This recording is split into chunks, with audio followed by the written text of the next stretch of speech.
Olá, vou falar sobre o dilema de Darwin.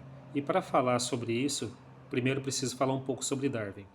Charles Darwin foi um naturalista britânico que, em 1859, publicou a sua obra A Origem das Espécies, na qual ele propôs a teoria da evolução pela seleção natural. Essa teoria revolucionou a ciência e a nossa compreensão da vida na Terra. Darwin nasceu em Shrewsbury, na Inglaterra, em 1809. Ele estudou medicina na Universidade de Edimburgo, mas não se interessou pela profissão. Em 1831, ele embarcou em uma viagem de 5 anos ao redor do mundo num navio chamado Beagle. Durante essa viagem, Darwin observou uma grande variedade de plantas e animais, o que o levou a questionar a ideia de que as espécies eram fixas e imutáveis. Ao retornar à Inglaterra, Darwin passou a estudar a anatomia e embriologia de diferentes animais. Ele observou que animais de espécies diferentes compartilhavam muitas semelhanças de suas formas embrionárias, o que sugeria que eles tinham um ancestral comum. Em 1858, Darwin recebeu um manuscrito de Alfred Russel Wallace, um naturalista inglês que também havia desenvolvido uma teoria da evolução pela seleção natural. Darwin e Wallace publicaram juntos as suas teorias. A teoria da evolução pela seleção natural afirma que as espécies evoluem ao longo do tempo por meio da seleção de indivíduos com características que os tornam mais aptos a sobreviver e a se reproduzir. E esses indivíduos passam essas características para os seus descendentes, o que leva a uma mudança na população ao longo das gerações. A teoria da evolução de Darwin foi inicialmente controversa, mas hoje é amplamente aceita pela comunidade científica. Ela explica uma grande variedade de fenômenos biológicos, incluindo a diversidade da vida na Terra, a adaptação dos organismos ao seu ambiente e a extinção de espécies. Um dos principais desafios para a teoria da evolução é o dilema de Darwin. Esse dilema refere-se à aparente falta de fósseis intermediários que documentem a evolução gradual das espécies. A explosão cambriana é um exemplo notável do dilema de Darwin. Durante esse período, que durou cerca de 50 milhões de anos, entre 541 a 500 milhões de anos atrás, surgiram muitos grupos de animais complexos, como artrópodes, moluscos, cordados e equinodermos. No entanto, os fósseis da explosão cambriana geralmente não mostram uma série contínua de intermediárias. Darwin reconheceu o dilema de Darwin em seu livro A Origem das Espécies. Ele argumentou que o registro fóssil era imperfeito e que os fósseis intermediários ainda não haviam sido encontrados. No entanto, essa explicação não é suficiente para resolver o dilema. Alguns cientistas acreditam que a explosão cambriana pode ser explicada por uma série de fatores, incluindo mudanças ambientais, interações ecológicas e eventos genéticos. Outros acreditam que o dilema de Darwin é um desafio fundamental para a teoria da evolução. Uma curiosidade é um dos fósseis mais famosos da explosão cambriana, que é o Alucigenia, um animal de aparência estranha com 8 pernas, 3 apêndices semelhantes a antenas e uma estrutura semelhante a um escudo na cabeça. O Alucigenia é um exemplo de animal que não se encaixa em nenhum outro grupo taxômico moderno. O Alucigenia foi descoberto pela primeira vez em 1984 na China. Os cientistas inicialmente pensaram que se tratava de um animal invertebrado, com o corpo dividido em 9 segmentos. No entanto, estudos posteriores mostraram que o Alucigenia era um animal vermiforme com um corpo dividido em 13 segmentos. O Alucigenia é um exemplo da diversidade e complexidade da vida animal que surgiu durante a explosão cambriana.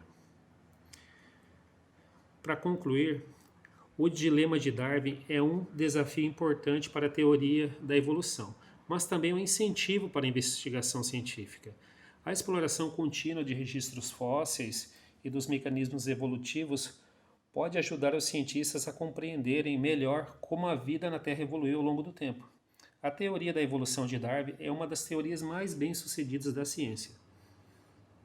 Ela explica uma grande variedade de fenômenos biológicos, incluindo a diversidade da vida na Terra, a adaptação dos organismos ao seu ambiente e a extinção de espécies. No entanto, o dilema de Darwin continua a ser um desafio para a teoria. A aparente falta de fósseis intermediários é um obstáculo que os cientistas ainda não foram capazes de superar. A exploração contínua do registro fóssil pode ajudar os cientistas a encontrar novos fósseis intermediários. Além disso, pesquisas em genética e bioinformática podem ajudar os cientistas a entender melhor os mecanismos moleculares que impulsionaram a evolução. A compreensão do dilema de Darwin é essencial para o progresso da biologia evolutiva. Ao resolver esse desafio, os cientistas poderão obter uma compreensão mais completa da história da vida na Terra. Bom, sobre a questão da explosão cambriana. A explosão cambriana foi um fato ocorrido nos mares, né? Uma explosão de vida que intriga os paleontólogos, os cientistas até hoje, os biólogos, né? Porque foi uma evolução, uma explosão de formas de vida, diga-se de passagem, vidas mais complexas, né?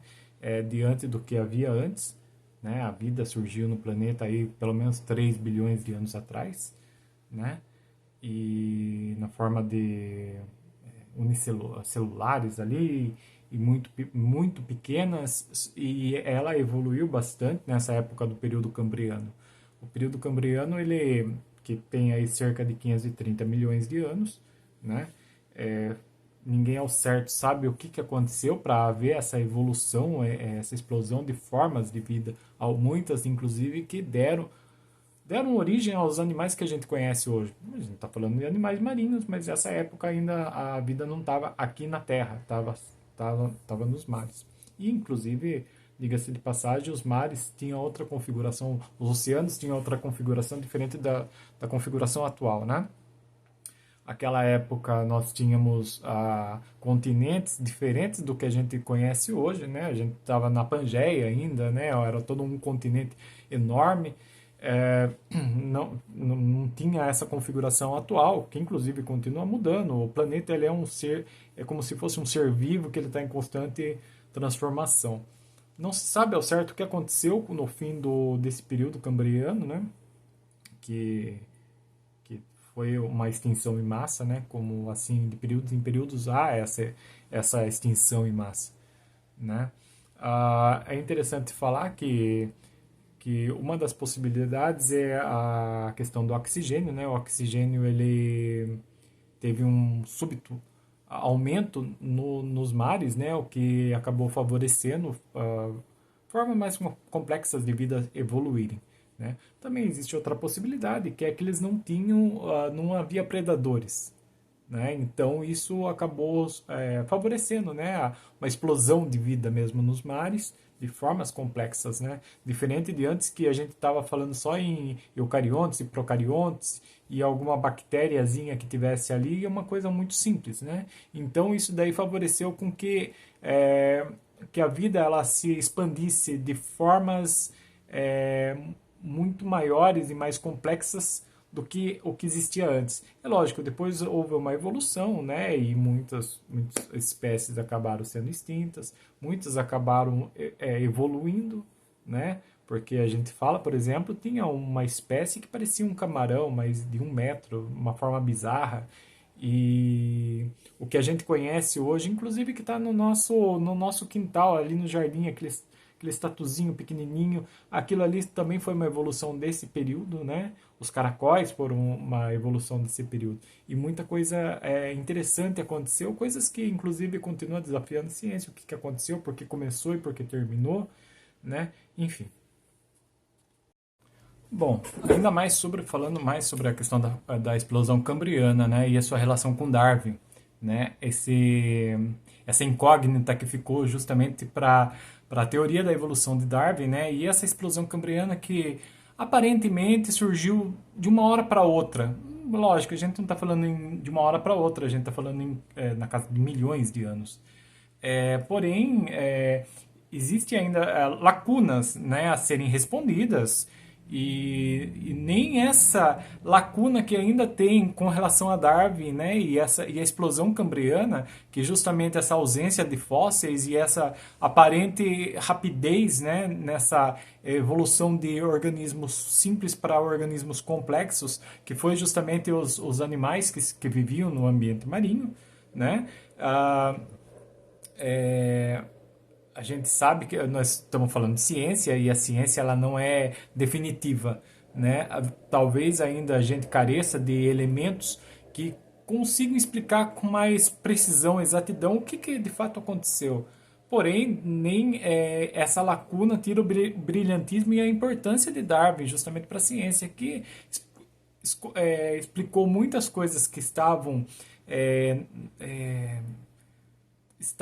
não estavam explicadas, né? A gente estava falando Darwin, que viveu em 1850, 1860, nessa época, e que a religião ainda era muito forte, né? Então ele quebrou esse paradigma, né? Ele tirou essa visão de que a ciência, de que os seres tinham evoluído a partir de tinham vindo de, sei lá, de um ser mágico ou de um ser superior, ou, sabe? E respostas muito simples mesmo, né? E era o que o pessoal tinha na época. Mas não, ele veio com toda a metodologia dele científica, e com todo o brilhantismo dele, explicou muitas coisas que estavam obscuras ainda. A explosão cambriana é algo que ainda carece de respostas, né? Assim como toda a ciência, e a ciência que eu estou falando, antiga, né? Sobre a questão da evolução do mundo, né? Muitas coisas que a gente sabe que foram assim, mas a gente não sabe muito o motivo.